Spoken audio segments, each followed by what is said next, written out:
homesteaders, gardeners, and cooks. My name is Jennifer. Welcome to Miles Away Farm. Thanks for joining me in my kitchen. Today, I am going to make some gluten-free sandwich bread. And at this point, there are a lot of recipes for gluten-free sandwich bread out in the world. You don't really need a whole lot of help. You can Google and find lots of great recipes. The one I'm using is from Cooks Illustrated. They did several cookbooks on gluten-free cooking and baking, and so they tend to do a lot of testing, and I tend to trust them. This recipe is using their gluten-free flour, which I mix myself. It's much less expensive to go to a natural food or a bulk food store and buy the components of gluten-free flour and make your own mix than it is to just buy off-the-shelf one-to-one substitution gluten-free flour.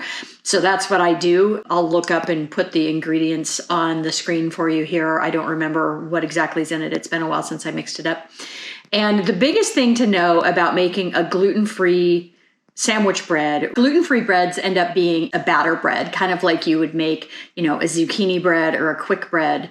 That's what a gluten-free bread is. It's a batter. So it's going to be much more loose and pourable than a regular bread flour recipe. And that's probably the biggest learning curve and the biggest surprise if you've never made anything gluten-free before, is that the fact that it's actually a batter rather than something that you could actually knead or handle with your hands. So what's going into this recipe is going to be some gluten-free flour that I've made up, some dry milk.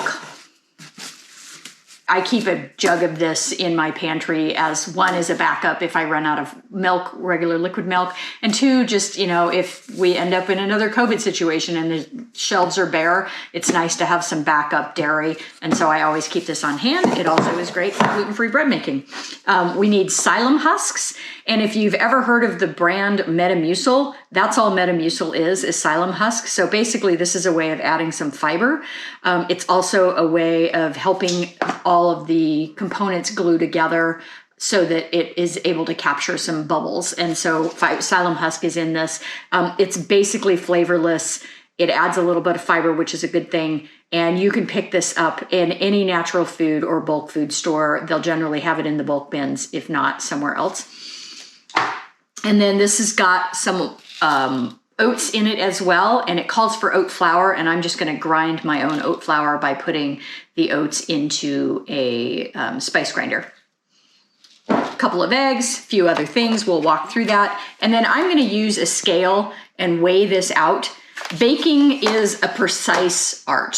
For those of you who are spontaneous cooks and love to just throw things together, that works really well for if you've got a good sense of it and if you've got good instincts. For regular cooking in the kitchen, it is not something that is effective with baking.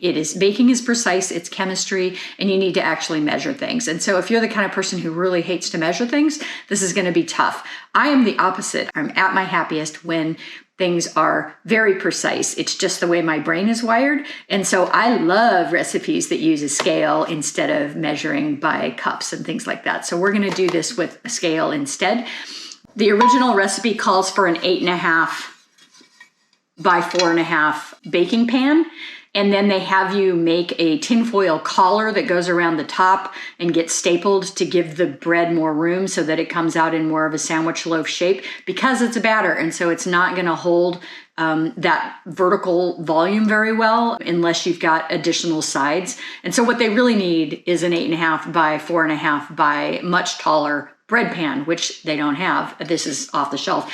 I'm not going to fiddle with that. Doing stuff with tinfoil collars is way beyond my patience level. And so I'm just going to use a bigger pan, and my bread is going to come out a little bit more rectangular rather than square. And I'm completely fine with that. And so this is more of a traditional commercial baking pan, and I believe it's about 10 inches in length. So we're going to have a little more of a rectangle loaf. Again, you do you. I'm completely fine with that. I just don't want to be fussy with tinfoil collars. It's too much for me. So let's get started and make some gluten-free bread. All right, it's been a long time since I've made this recipe, and I'd forgotten that they actually have you make it in a stand mixer. So this is my stand mixer bowl. I need 14 ounces of their gluten-free mix, which is about 3 cups. I need 1.5 ounces or a half a cup of nonfat milk powder. My milk powder, unfortunately, has gotten a little bit of humidity in it, so it's a little on the crunchy side. So I'm just gonna sift it through a strainer, because those are the kind of things that never seem to disappear when you mix them. Let's see how we did. 1.5 on the nose. Good job. Xylem, 3 tablespoons. 2 tablespoons sugar.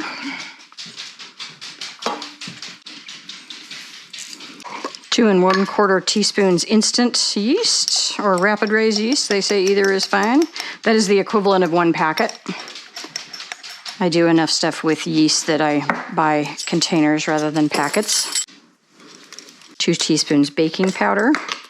And this is really where the lift is coming from. That yeast is not going to do much. I think it's mostly in there for flavor.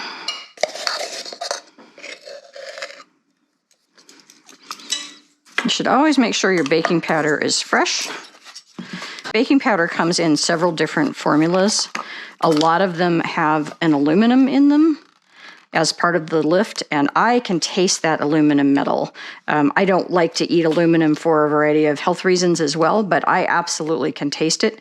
I taste it in bakeries. If I go to a professional bakery and order something and they've used baking powder that has aluminum in it, I can taste it. So I am a huge proponent of finding brands of baking powder that do not contain aluminum, because I think it's disgusting, on top of the fact that I just don't want it in my diet.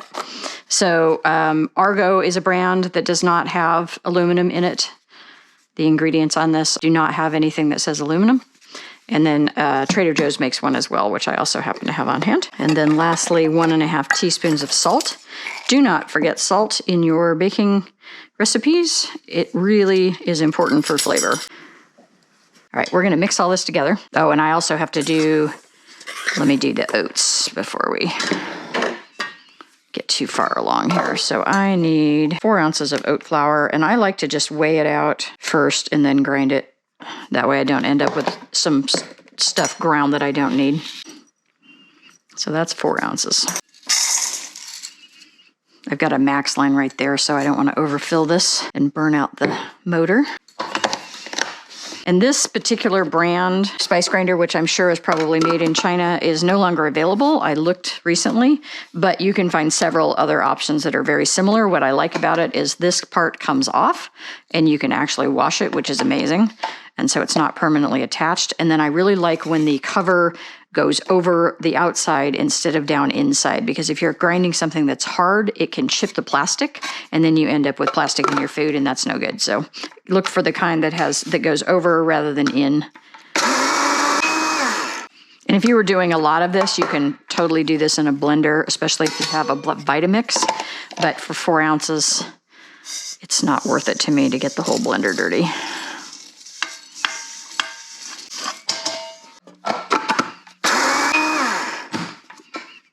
And there you go, just like that, oat flour. Now I'm going to mix all this together. Make sure everything is well incorporated. And Cook's Illustrated does mention to not substitute other dry milk powders for the milk powder in this, that it's important for flavor and also for the browning. I imagine that the milk sugars in there have a lot to do with how it browns, so they say do not substitute a soy milk or something like that. So if you are also dairy-free, I suggest doing an online search and trying to come up with a different recipe than this one. I'm sure there's some stuff out there. All right, that looks nicely mixed. I need 2 tablespoons unsalted butter melted.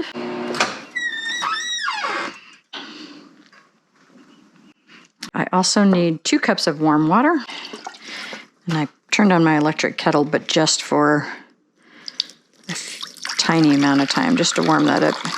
You want it to be at about 110.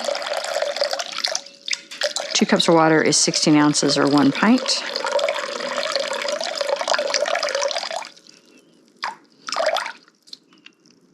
And I can feel that that's warm to the touch, but if it's too hot, it will kill the yeast, and that is not what you want to do.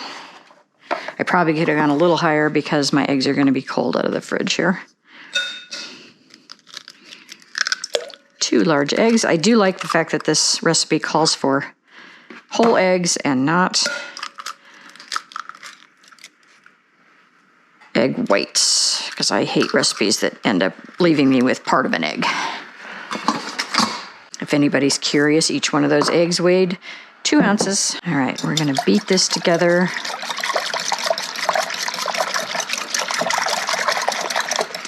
And then we're also gonna add in our butter, and the egg yolk is an emulsifier. And so that butter is gonna get mixed in thoroughly rather than sitting on the surface because we have our eggs in there. I think that's everything.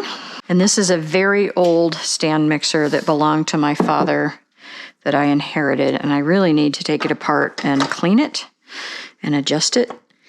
But it has the metal cogs and not the plastic cogs, and so it actually lasts much, much better than a typical newer one. So we're going to use a paddle attachment for this, not a dough hook. And that is because, again, this is a batter, not a strong dough, and also because what we're trying to do mostly with this mixing is really rehydrate all of those ingredients so that they are not gritty. If you don't have things thoroughly rehydrated, especially with gluten-free products, they can come out quite gritty. We're just going to slowly add this in.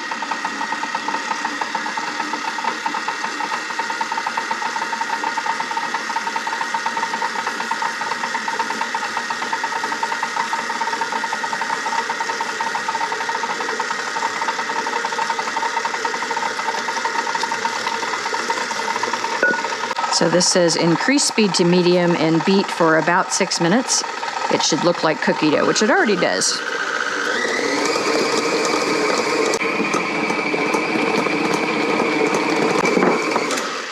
It's been 6 minutes. And I did scrape this bowl down a couple of times during the beating. And honestly, I really think you could probably just let this batter sit at room temperature and get the same result.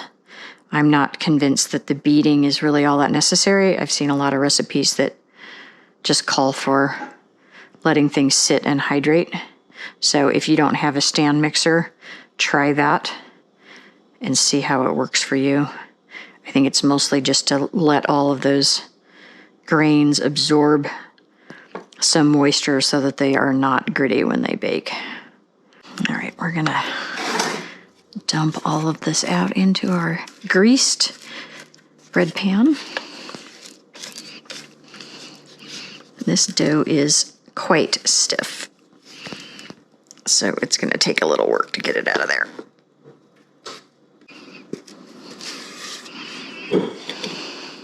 And you want this to be even and flat.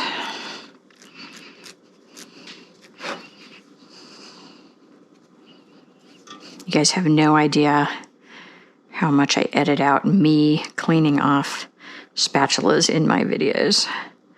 I realize I am a little over retentive about it, and nobody needs to watch that. I don't even want to watch it most of the time. Smooth top of dough and spray with water. I think we're just going to use wet hands to do that at the same time.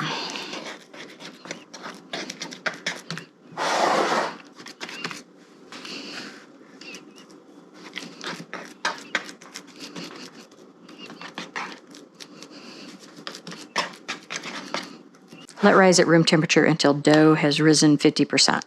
I happen to have this handy dandy beeswax wrap, which should be perfect for this. Let the warmth of my hands make a seal. About 1 hour. So we'll come back in an hour and see how it looks. All right, let's see how this is doing. Oh shoot, little bit of stickage, bummer. And this has a very long cook time. It's an hour and a half.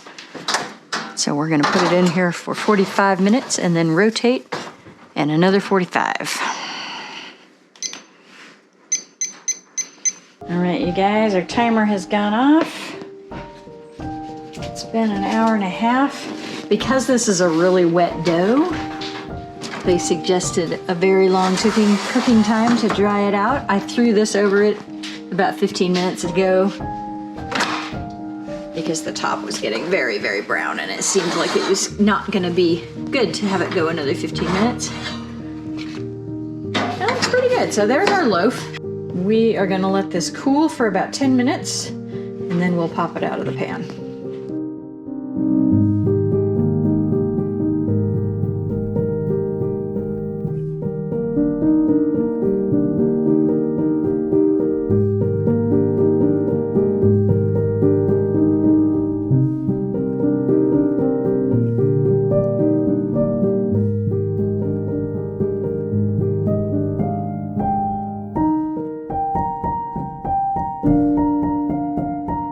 All right, you guys, this is supposed to cool for 2 hours, but it's also part of my dinner tonight, and I don't want to wait 2 hours. So I'm just going to go ahead and slice it. So you should wait for this to completely cool normally, but we're just going to get into it so that we can make chicken salad sandwiches for dinner. I've been sprouting seeds for, like alfalfa sprouts and that kind of thing. I'm cutting this really thin. I don't know why I'm cutting that thin. And so we're gonna have chicken salad with fresh sprouts on it for dinner. That looks lovely. Corner's kind of falling apart there.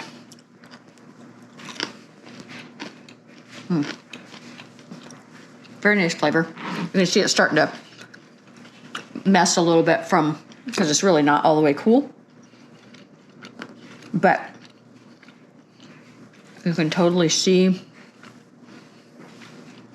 our texture is quite nice. We've got some nice holes in there. Yeah, I think this is going to be delicious. So again, probably not the most perfect loaf, not as perfect as it would have been had I followed every detail of Cook's Illustrated's recipe, but I wasn't interested in doing a collar, et cetera, so this is what we've got. But it's gonna work for us, and I think it's gonna be delicious. So there you have it, gluten-free bread. Really pretty easy, especially if you are a regular bread baker and you've baked bread before. Give it a try. Thanks for watching, Tribe. If you like this kind of content, subscribe, give me a thumbs up, leave me a comment. I have new content coming out every week.